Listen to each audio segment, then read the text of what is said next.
太陽の西あわはい、皆さんこんばんは。こんばんは。こんにちは。おはようございます。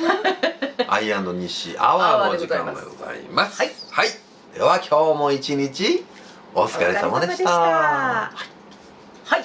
西、私ね、子供の頃のね夢の話をしたいなと思うんですけれども、はい、今日はですね、西は子供の頃何かこういう職業に就きたいっていう夢ありましたか？できるだけちっちゃい時の夢の話。初めて具体的な夢を抱いたのは中学校2年生ぐらいの時だったと思います。まあでも結構大きいですね。はい。そうですね。スピルバーグの映画にほだされまして、映画監督に俺はなるって思ってましたね。ああ、そうなんですね。へえ、それはスピルバーグのなんていう作品だったんですか？スピルバーグの当時のね、中になったらね、グーニーズとかね、なんかそこら辺やってたんじゃないかな。ああ、なるほどね。ちょっと冒険系みたいな。まあスピルバーグの映画は全般私好きでしたからね。そうですね。今でも好きですもんね。そうです。実はスピルバーグの作品は全部ほとんど見たんじゃないかなと思うぐらいのスピルバーグガチファンなんです。そうですね。なんかスピルバーグの影響を受けたと思います。確かなるほどね。そうなんですね。映画監督。そうです。はい。実は私ですね、通ってた幼稚園でですね、皆さんの将来の夢を教えてくださいみたいなお遊戯がありまして、その時に私の記憶する限りでは一番最初に自分の将来について考えた瞬間だったんですよ。って言っても本当4つとか5つですからね。そのお遊戯のちょっとなんていうのかタチの悪かったところはですね、自分のその希望する職業、なりたいなと思うものを画用紙に書いて、で提出するだけだったらよかったんですけれども、提出してそれが教室に貼り出されるっていうことがなされたんですよね。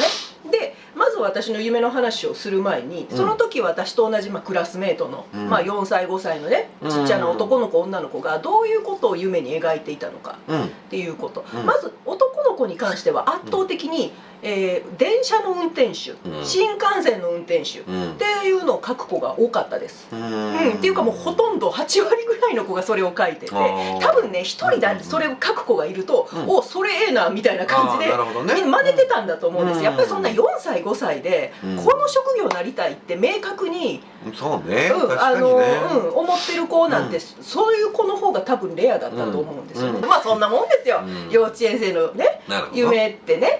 で女の子の夢はですね、私すごくよく覚えてるんですけれども、ほとんどの子がケーキ屋さん、花屋さんでした。それも多分誰かが書いたのをそれええないただき方式でもう書いてたんですよ。で私は当時から非常に天の弱でした。だから別に花屋さんとかケーキ屋さんにも全然憧れてなかったし、でそれをなんかみんなと同じようにそれいただきって書くのもなみたいな風にやっぱ思ったんですよ、当時からね。かわいらしくない子供でしょ。そうそうでね、じーっとこう自分の心に問いかけたわけですよ。私は何に憧れてる、何になりたい、あこれだと思って書いたんです。もうこれだと思ったものを書きました。本当に自分がなりたかったもの。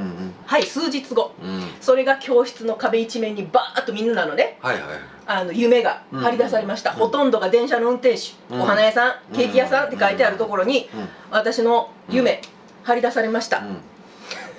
みんな笑ったんです。さあ私は何て書いたでしょうか？クイズ形式ですか、いきなり。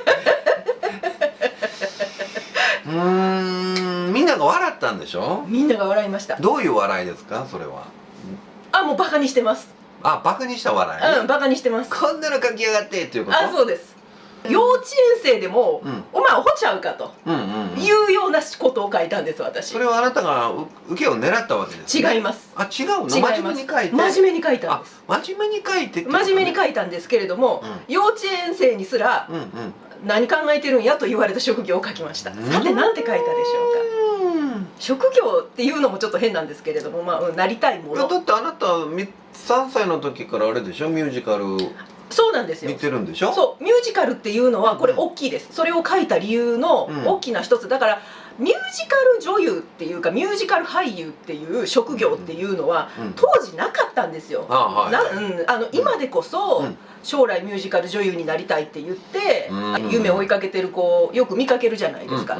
やっとここ数年でミュージカル俳優ミュージカル女優っていう職業のね、そういう故障が生まれたなって私思うんですけど、それはね40年前なんてミュージカルっていうもの自体が黎明期でしたから、日本ではまだね。そうそう、だからそのミュージカルに立つ人になる、でもちろん劇団員なんていう存在も知らないですし、けれども私の中ではミュージカルの舞台に立ってるお姉さんになりたいだったんですよ。でそれをなんて呼んでいいかわからないから、まあそのホニャララというものを書いてみんなから笑われたとまあ正解言います。正解言います。お姫様と書きました。お姫様お姫様になりたいと。ああ、なるほどね。そうなんです。そんな風に書いたら「お前アホか」と「なれるわけないやないか、男の子も女の子も」もうクラス中の子から指をさされ笑われ、さすがの幼稚園生でさえ現実を知ってたんですよ。一般ピープルに生まれた人間がお姫様になんぞなれるわけがないと。で私その時にすごくみんなから笑われた、子供たちから笑われた、夢を見る子供たちからも笑われたっていうのがやっぱりねずーっとあって、やっぱりたびたびね夢に出るほどトラウマになってるってこと？そうそう、ちょっとトラウマ化してたんですよね。やっぱ私としてはですね、すごく真剣に考えて自分なりにその花屋とかケーキ屋とかしゃらくせえなんて逆に思ってた方ですから。何言ってんだよってね、思ってたから、で一生懸命考えて渾身のね、それはもう大真面目に書いたんだよね。大真面目に書きました。だけどね、お姫様とかそんなありがちだけどね、ちっちゃな子が持つ夢としてね。そうでしょ。だってさ、お姫様その童話のね本とかね、人魚姫とかシンデレラとか白雪姫とかの本があって、そんなんよく読んでもらったりしてたから、なれるって思ってたんですよ、多分ね。例えばほら当時はその増田聖子ちゃんとかアイドルブームだったでしょ。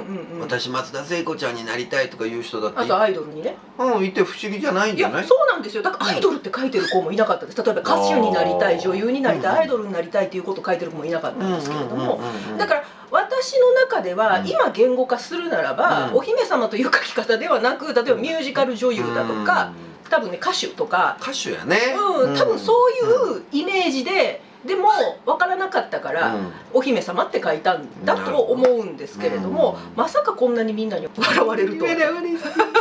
でね、年を経て一時そのことを忘れてたんですよ。そして40超えた時にですね、ふとその時のことをポンと思い出したんです。私子供の時にそんな「お姫様になりたい」とか言ってね、画用紙に書いて貼り出されて笑われたなと。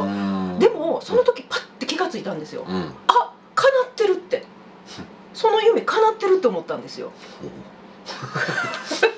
何言ってんのって感じですよね。ちゃんと説明します。また笑われますよ。また笑われますよね。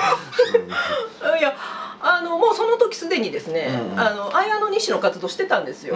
ほんでよう見たらですね、自分たちのこの綾野西デュエットね、メインチャンネルの方の動画見ていただいたら分かるんですけれども、私の歌ってる曲ほとんどプリンセスの曲なんですよ。やっぱりミュージカルの女性のソロ曲って言ったら、まあそのプリンセスだとか、まあヒロインですよね。キラキラヒロインですよね。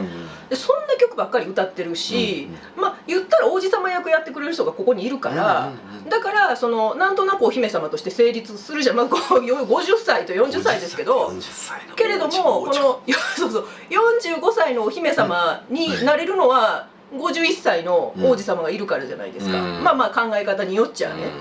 でもそれがやっぱりまあ滑稽に見えるかもしれないけれども、まあ一応成立してるからアイ&西という形で。まあなるほどね。パートナーをちゃんと。そうパートナーがいるっていうことで、でああやって映像を作って、なんとなくお姫様っぽいね、まあ自分なりですよ。自分なりだけれどもお姫様像みたいなのを作って、まあいろんな曲でねなりきってやっぱ歌ったりしてるわけじゃないですか。これって叶ってるなってポンって思ったんですよ。おめでとう。よかったじゃない。ありがとうございます。昔のね旧友を見返したじゃないの。まあね見てないと思うんですけどね、誰もねアイ&西デュエット。だからこう意外なもんで忘れてましたけれども、本当に子供の頃純粋に願ったものが、まあ思った形ではないですけど、でもこれはこれでね、すごく、ある意味幸せなことだし、叶ってるなって気がついた時に、またね心が癒えたというかね、あの時クラス中のみんなからね、そう古傷が癒えたわけですか。そうですよっていうお話がしたかった。皆さんのちっちゃい時の夢は何ですか？何ですか？はい、叶ってますか？その夢何ですか？でね、西のその映画監督っていう話だって、ある種叶ってる？いや、っていうかほら、だって今アイ&ニッシーの活動してて、映像を作ったりするときに、ニッシーが撮ってくれることあるじゃない、映像を。あれね、私すごい上手だなと思うんですよ。やっぱカメラのアングルとか、そうでしょうね。撮り方とかがやっぱりあんまり私上手に指示できないんですよ。なんとなくこんな感じで撮ってってもうぼやっとした指示しかしないのに、ニッシーが撮ってくれた映像を見た時に、すっごい上手に撮ってくれてるって思うんですよ。だからね、やっぱりその映画監督を夢見たっていうのもね、今のこのアイ&ニッシーの活動にはですね、役に立っている。役になっている。思いますよ。ある意味叶った。私もある意味ですからね。だからほんまのお姫様じゃないですけど、ある意味叶った。はい、そうです。いうことで、皆さん前向きにね、こじつけと捉えないように。いや、そうですよ。いやいや、全然私の中では叶ったですよ。よかったじゃないのね。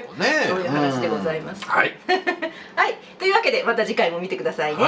愛でした。西でした。アイ&西でした。おやすみなさい。